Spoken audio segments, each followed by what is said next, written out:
For a look at the national papers today, we're joined by sports economist from La Trobe University, Dr. Liam Lenten. Good morning. We're starting off with a cartoon. Yes, Karina and Michael, good morning. Yes, we're starting with Nicholson's cartoon, which I think is, he's my personal favourite cartoonist, and he features regularly on Mike Bowers' Talking Pictures segment of Barry Cassidy's Insiders, and with good reason too. He's really hit the spot again today. Gina Rinehart's ongoing family drama's a front page on notably the Fin Review and the West Australian, but this is kind of a more comment on her other activities recently in the media. And Clive Palmer also expressing in that Late Line interview last week his desire to, perhaps tongue-in-cheek, to take a stake in Fairfax as well. He made no bones about it, did he, Michael? And this is, as a sports economist, Clive Palmer, very notable more for his unusual actions in locking fans out of Gold Coast United matches. So there's a man who's not afraid to mince words and do things that are certainly in his best economic interests. Let's go to the Canberra Times now, which focuses on a busy day for Labor MPs in Canberra yesterday.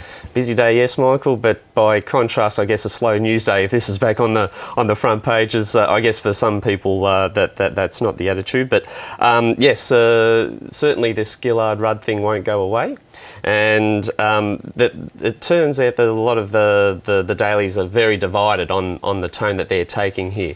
And so the screenshot that we've got here from the Canberra Times is actually more about the embattled nature of Gillard's leadership at the moment, and that Hawke may be called in to save the day. Mike Willesee clearly invoked that on another network last night when he asked Gillard about something along the lines of, well, it seems that Hawke was always forgiven for his mistakes and for some reason you're not. You don't, yeah.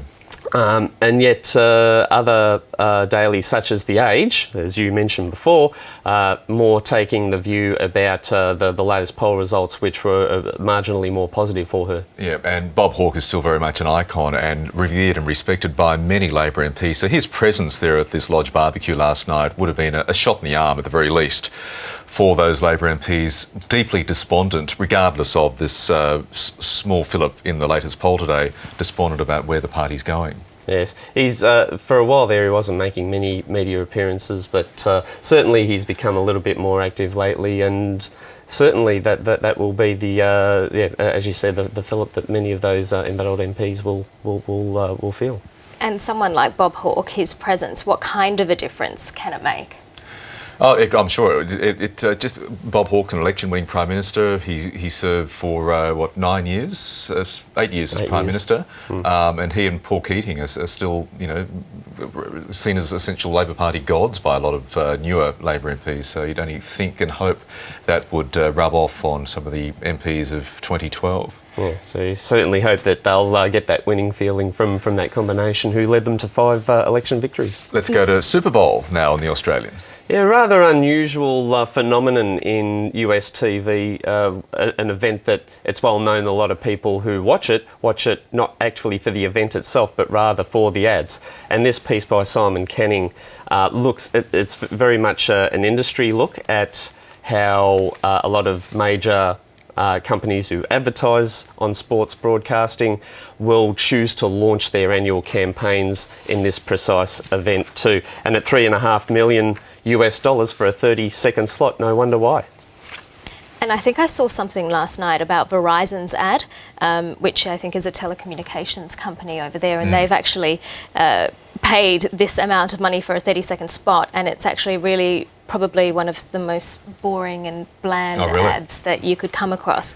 And it's actually advertising that if you pay, I think US $3, you can watch the Super Bowl on your phone. Oh, right, okay. Well, it might prove lucrative if they suddenly get, 10 million people paying $3 all of a sudden. But there seemed to be a lot of comments that this was actually quite a poor use of advertising. Valuable screen time. Yes.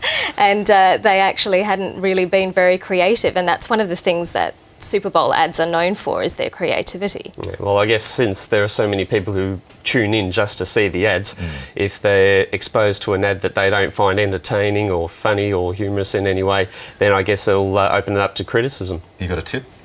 Giants, Patriots? Look, it's going to be close. I guess I'll go with the Giants just because I have the feeling that Eli Manning is going to really come through like his brother did a few years ago for Indianapolis. And just finally, quickly, let's finish with the Australian looking at English soccer this morning. Yeah, this was a Saturday night or overnight match for us, Michael, but now it's in the papers for today. Just centring on the return of Thierry Henry to Arsenal's lineup, and his goal was admittedly largely academic. Arsenal was 6-1 up already, and that was an injury time goal.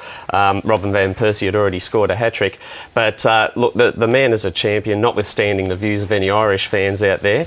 I was lucky enough to see him play live in a friendly when France played Australia at the MCG in 01, and the grace, the poise and style were clearly evident. His poles apart. I think it's great to see him back and scoring goals at the highest level. Liam Lenten, thank you very much for joining us this morning. Thanks once again for having me.